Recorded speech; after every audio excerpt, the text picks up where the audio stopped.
Hi, I'm Old Norse Specialist Jackson Crawford. On my Patreon-supported YouTube channel about Norse language and myth, I try to answer questions that are presented to me, especially by my Patreon community when I solicit those in polls every couple months. And one perennial favorite that comes back time and again that I've had a hard time knowing how to approach is the question about medieval Scandinavian peoples, right? So your Icelanders, your Norwegians, your Swedes, your Danes, maybe smaller groups outside of those and within those, how they perceive one another and whether there is humor about the differences. Because of course today, much of the humor that you can find in Scandinavian languages is about other Scandinavian countries, right? There's kind of this this big circle of, check out those guys, right? Kind of making fun of, Sweden makes fun of Denmark, and Denmark of Norway, and Norway of Denmark, and Iceland of everyone, right? It's all kind of in good fun. It's always seemed to me, even though I was severely reprimanded once in grad school for sharing a Norwegian joke about Danish that was actually pretty innocent. That's a strange memory. Well, let's look at what I can tell you about this stuff in Old Norse times.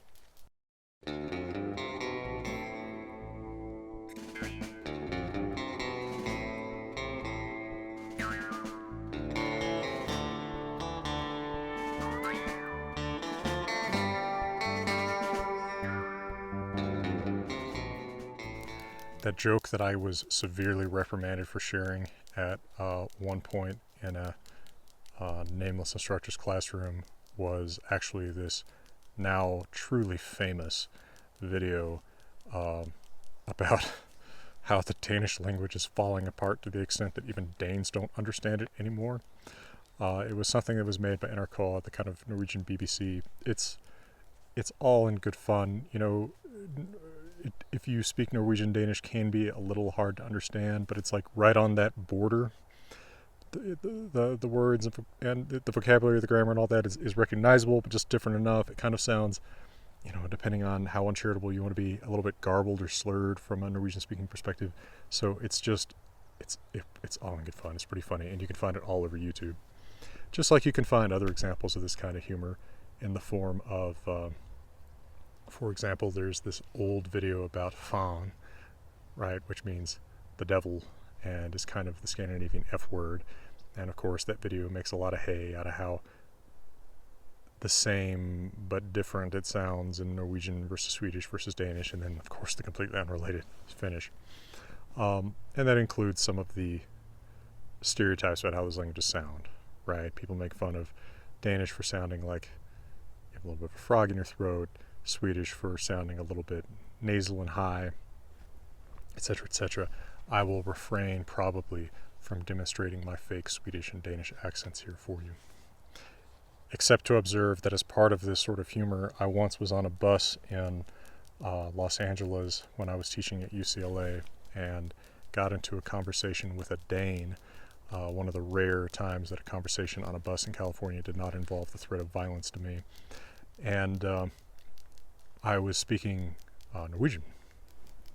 Well, I'm not a native Norwegian speaker, but I'm a writer of Norse, so my spoken Norwegian is similar to written Norse, the standard that's based on kind of an average of the dialects.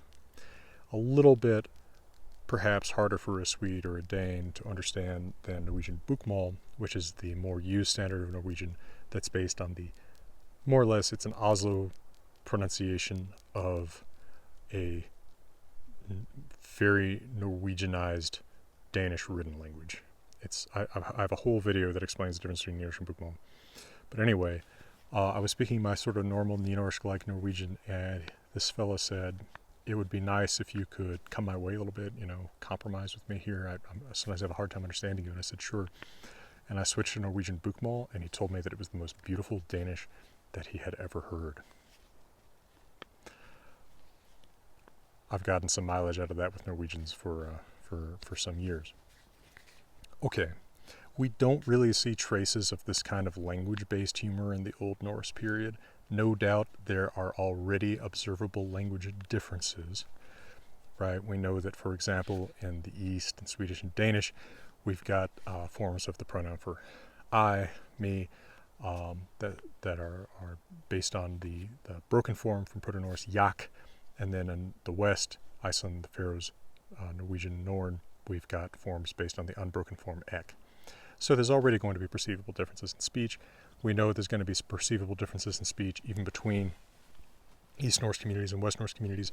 For example, it's pretty likely, although hard to say, it's really hard to say about some of these super segmental things, but fairly likely that, for example, Swedish would already have some of the tone distinctions that we see now, whereas Danish might already have the st feature, right, that's perceived as kind of a catch in the throat that it has today. We know that between Icelandic and Norwegian, there's already some differences. For example, Icelandic pretty early on merges the vowels a and I, which I write distinctly, which always makes people think that I'm writing terrible Icelandic, when in fact I'm writing a more archaic form of the language. But then in Norwegian, they drop the H's before L's and R's, so you get Raven Luther instead of Raven Luther and Old Icelandic. These subtle differences would be enough to make people from those communities probably kind of silently judge, or maybe silently make subtle humor at the expense of people speaking a little bit differently, just as people do today with, minor differences in language. I doubt there's any of my videos, not that I go looking for this, but I doubt there's any of my videos that don't have someone making fun of me for the fact that I still say things like what and where and when, right? People are going to make fun of these things, although it's generally, I like to think, more or less in good humor. There are also some cultural assumptions that undergird Icelandic, Norwegian, Danish, Swedish attitudes toward one another in the Viking Age and early medieval period.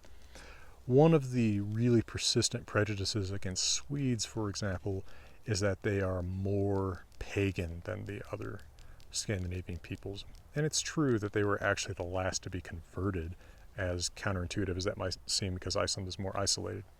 So you find a lot of jokes at Swedes' expense for them being, still kind of pagan, and by implication kind of stupid, and maybe a little bit like of suspect morals after the other countries who converted to Christianity.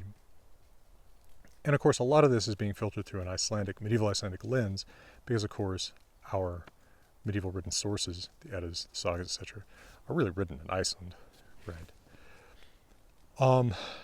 Norwegians in old Icelandic sources tend to be treated as kind of like, a much closer people than, say, Swedes or Danes are. Maybe a little bit like how Americans sometimes think of people from Great Britain as being,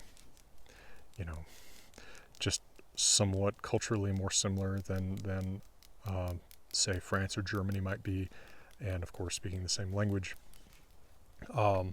One of the weirdest things to me, and I've talked about this in a whole video, is the way that Icelanders insist on their independence from Norway and yet fawn all over the Norwegian royal family in the sagas and elsewhere.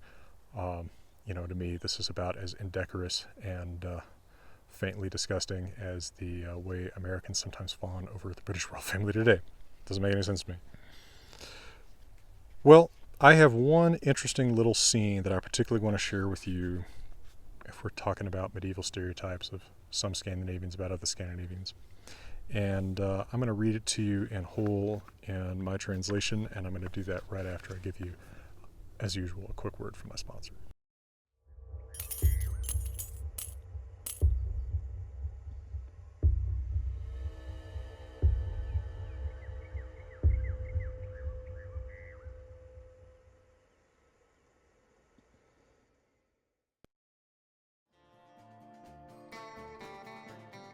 So I think the scene is kind of funny. It comes from chapter 104 of Olaf's saga Tryggvasonar, the saga of King Olaf Tryggvason of Norway. This is the version of his saga, because there's many fawning sagas about him, from Snorri Sturluson's Heimskringla. And here is my translation of this scene in which this Norwegian king is faced with enemies from Denmark, Sweden, and from his own country. King Olav stood on the highest deck of Ormr Inlangi, the Long Serpent, his famous ship, standing very tall above the others. He had a gilded shield and a pure gold helmet. It was easy to tell him apart from other men.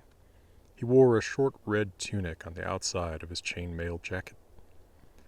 And when King Olav saw that the enemy navies were stirring and flags were fluttering before their leaders, he asked, "Who is the leader over the force that is coming at us there?"